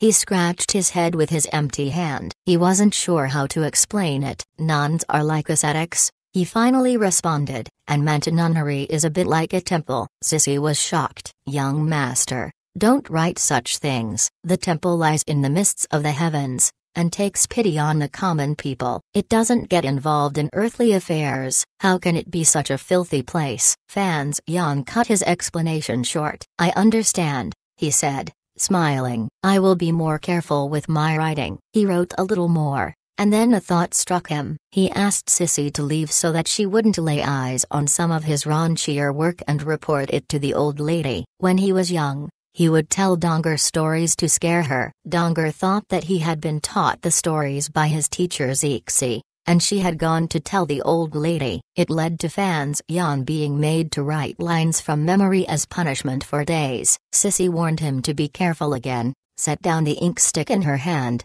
and left. As he watched her walk away gracefully, Fan Xian felt his heart pounding. Grasping his pen, Fan Xian pondered. Copying out Dream of the Red Chamber was a lot more complicated than just copying a few poems from the old masters. He had started writing the year before, and he had probably copied it out from memory 15 times. Luckily, his memory was strangely clear, and he could recall his previous life without even the slightest gap. Indeed, it was lucky that it was so clear, because he could finally remember by heart the beautiful and hard-to-recall prose that Cao Xukan had written. The only thing was that the characters and the setting were completely different to this new world. He wasn't sure if the people who read it would understand it, so there were some important parts that still needed to be slowly altered. But he still had total faith in his version of Dream of the Red Chamber. A cow is a cow no matter where you take it, and the same could be said for Dream of the Red Chamber. Chapter 29, The Book Thief. In his previous life, Fan Xian had loved to imagine himself as some classical scholar who read books next to a beautiful girl. He insisted on keeping Sissy close by as he wrote all day. The combination of the smell of burning incense, her delicate aroma, and the smooth glide of his writing brush on paper made him feel exceptionally at ease. But he realized that if his writing were to be discovered, it would likely cause him a lot of unnecessary trouble, so he decided to keep it to himself. Fan Xian had always felt that he had to prepare properly for life in the capital both physically and spiritually, and it was nothing like copying some short poems to be recited on the spot at some banquet. Like Dream of the Red Chamber, matters had to be prepared for well in advance. He wasn't sure why, but he had always thought that his future lay in that faraway capital at the heart of the Qing Kingdom. Perhaps it was because of his father, the high-ranking official. Perhaps it was that silly little girl, or perhaps it was the nameless yet intriguing mother who he had never met. He pondered for a while, then picked up his brush and finished the part where Bao Yu and Qinzong get up to some unspeakable things. After the ink had dried, he slipped it into an envelope, and got ready to send it off to Fan Ruo in the capital. He never left any part of the manuscript at the mansion in Danzu. As soon as he had written a chapter, he would immediately send it away to the capital immediately. He found it hard to suppress his desire to share the experiences of his past life with the people of this new world. It was like hiding the most beautiful piece of jade in the world beneath his bed, unseen by the world. For many years, his heart ached terribly, and he longed to show the world, or at the very least just one person, the stunning beauty of this secret he kept. A collector who refuses to show a work to the world can be only one of two things: a pervert or a thief. Fan Xian knew he was no pervert, though he was definitely a thief. He was a smart one, and no one in this world would ever know. So Fan Xian, ignoring Fan Ruo's age, sent her a manuscript every month. He told her that it was a work called The Story of the Stone, and was written by a fellow named Cao Xukan, who he had come across by chance. Every month, he would write a chapter and share it with his little sister. Although in the first 15 chapters of Dream of the Red Chamber there were parts where Bao Yu meets with Qin Keqing in his dream and has his first lustful liaisons, Fan Xian was certain that the young girl would not be influenced negatively by his years of letters, or regard her brother as some sort of perverted freak. Sure enough, when Fan Ruo read Cao's words, ignorant of their origins, she appreciated them even if she could not truly understand them. Yet she began to develop a taste for it, especially when she read the part where Dai Yu entered the mansion, and every month she would urge her brother to send her more of Cao's work. When Fan Xian received her letter, he couldn't help but feel depressed. The next chapter did not exist, and he would not be able to copy it very quickly. Even if he copied 70 or 80 chapters one day, he would still end up like a eunuch.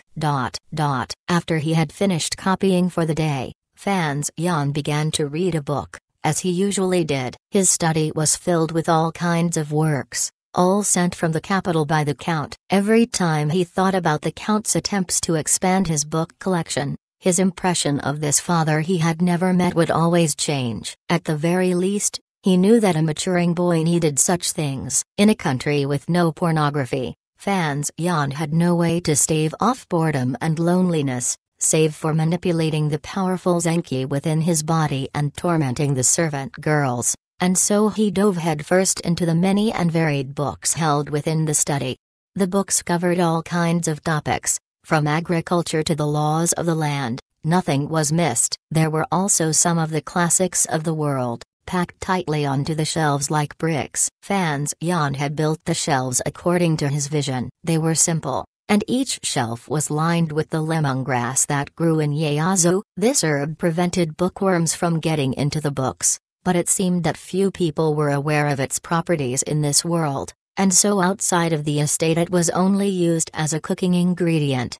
After reading books for many years, Fan Zyan discovered traces of many things that he had studied in his previous life in the classics of this world. They only appeared slightly different in their writing styles, and thus ended his plan to becoming a great scholar of his time by copying the works of Hanzi, Xunzi, Lazi, Sunzi, and many other old masters.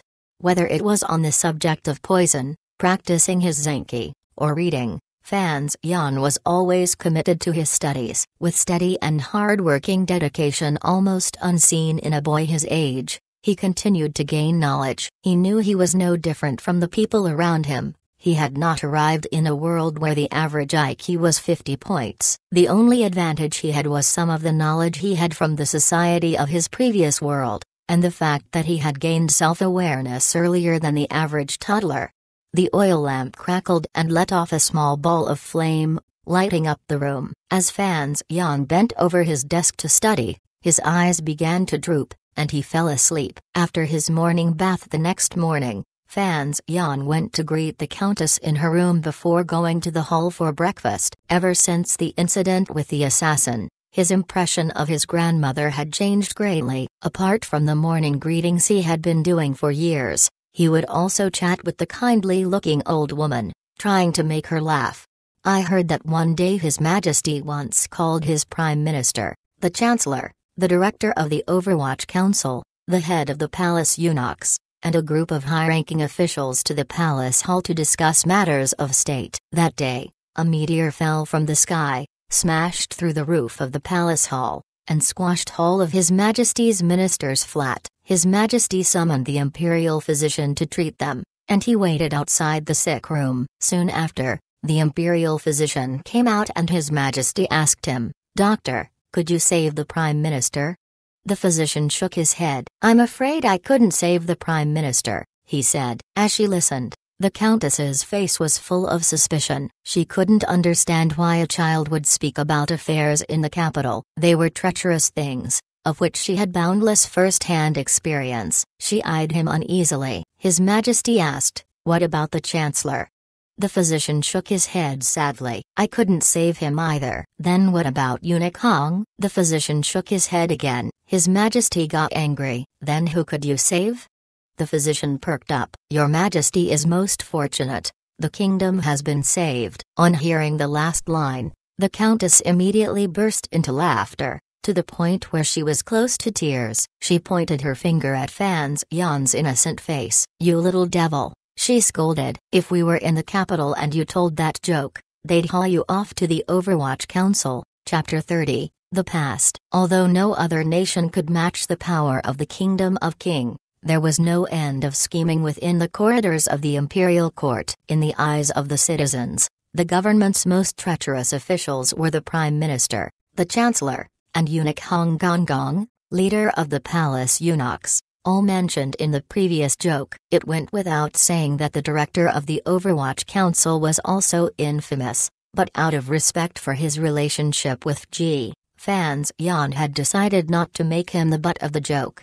He'd based the joke off of one he'd heard about Taiwanese politics during his previous life. He also relayed it in a letter to his sister, which had amused her greatly. After telling it to his grandmother, that seemingly befuddled but actually shrewd old lady, she'd burst out laughing too. Having made the most powerful woman in Danzu laugh, Fan Zhan told her that he would be going out for a while. She didn't seem to mind. She'd gone back to her usual expression, that of an unruffled as an old well. She sent him off with a disinterested grunt of approval. As he left the manor, he felt thankful for his growing closeness to his grandmother. After all, grandmothers had taken care of him in a lot of different ways. As he thought about it, he remembered a rumor he had heard. The House of Fan had been a great clan in Jingdu, but his father Count Sinan's branch of the family was small and insignificant, so they were often pushed around. Not long after his grandmother had given birth to Count Sinan,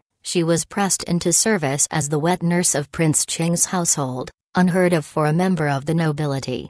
Luckily, the previous emperor had no heirs, and as a result of his overactive sex life, he died an untimely death. The two most likely successors to the throne were murdered by an assassin from the kingdom of Northern Wei, and the prince who had ordered the assassinations was also assassinated. Eventually, after an absurd and complicated chain of events, nothing particularly out of the ordinary for the politics of the kingdom, the ever-cautious Prince Qing managed to ascend to the throne. Qing spent a number of peaceful years as emperor, and when he passed away, the title of emperor was passed on to the current emperor. The emperor led expeditions to conquer the barbarians to the west and the kingdom of Northern Wei to the north. The once mighty kingdom of Northern Wei fell to pieces in the chaos, breaking up into the kingdom of Northern Qi and a few small vassal states, as well as the always neutral city of Dongyai. The role of the emperor was historically to achieve political and military victories, but the current emperor was also considered a great master of both literature and martial arts. As a result, there were often officials who presented petitions to His Majesty, asking that he go up to the highest mountain to take part in rituals to thank heaven for peace and prosperity and praying for blessings at the temple. But for some reason, His Majesty had always refused. Officials would try to win the emperor over with elegant coaxing, assuming the emperor was just fishing for compliments, but were instead beaten to a bloody pulp. The old mistress was the wet nurse of this decisive warrior of great power, an emperor who kept himself hidden within the palace. Fan Zhan had been suspicious about his father for years. Count Sinan's secret power far outweighed the power he should have had as an official. He had even gotten Ji from the Overwatch Council to be Fan Zhan's teacher. But knowing now that his grandmother had been the emperor's wet nurse, his suspicions had been resolved. His father Count Sinan was much like Cao Yin, a noble who lived during the reign of the Kangxi Emperor in Fan Zhan's previous world. Cao Yin's mother, Sun Shi, had been the nanny of the Kangxi Emperor, and so Cao Yin was trusted by the emperor throughout his life, becoming a close aide to the emperor. Even though he was only a minor official, he was allowed to report directly to the emperor. When Kangxi went on expeditions to the south, the Cao family would often accompany him. Cao Yin was feared by officials across the country. In the later years of Kangxi's reign, Cao Yin was investigated for running up huge debts in the treasury. However, Kangxi saw to it during that time to pardon him again and again, situation after situation. It was not until after Cao Yin's death that his family fell on hard times, having growing distant from the emperor. And so Cao Yin's grandson, Cao Xukan, came to Beijing at the age of 18, and wrote Dream of the Red Chamber. This was the story that Fan Zhan had copied and brought to this world. Master Cao, it seems that although we find ourselves in different places, we are kindred spirits. It seems appropriate that I'm copying your book. Thinking on the similarities between Cao's family and his own, he couldn't help but laugh. He gently folded up the letter that contained the 10th chapter of the story of the stone and left the manor. On a cliff overlooking the coast, Fan Zhan closed his eyes in meditation. His body was filled from head to toe with a mysterious feeling. Because he had been a materialist in his past life, he now found that this powerful energy swirled around him and gave him a dreamlike feeling, almost as if he were falling in love.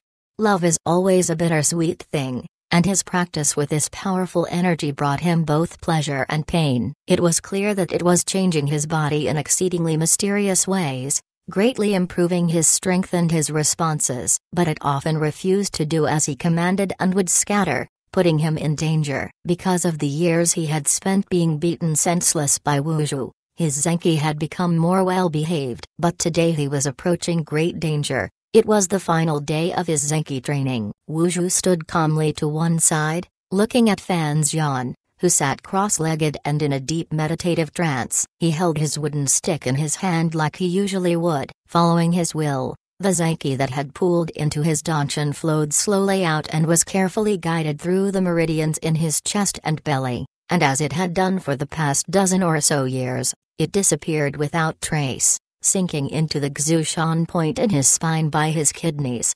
But the leftover Zenki stayed strong, and as it flowed through his meridians it felt like thousands of hot knives scraping at their walls. Fan Xian trembled all over, and cold sweat caused his clothes to stick to his body. His eyes shut tight and his long eyelashes quivered as he endured indescribable pain. After many years of practice with this powerful energy, he had found that even the greatest of difficulties could be surmounted after a quick rest. After that, things had been easy. He had never imagined that getting past the first scroll would be quite so hard to bear. The Zenki continued to rampage through the meridians in his chest and belly, scouring them deeply and endlessly. This sometimes allowed the meridians to grow larger and wider, and allowed Zenki to flow much quicker, but it could also cause immense damage. The power to expand one's intangible meridians also caused intense mental pain that was difficult to stand. Fortunately, 12 years of diligent practice made it so that Fan Xian was able to make his meridians significantly stronger. No energy overflowed through the walls of his veins,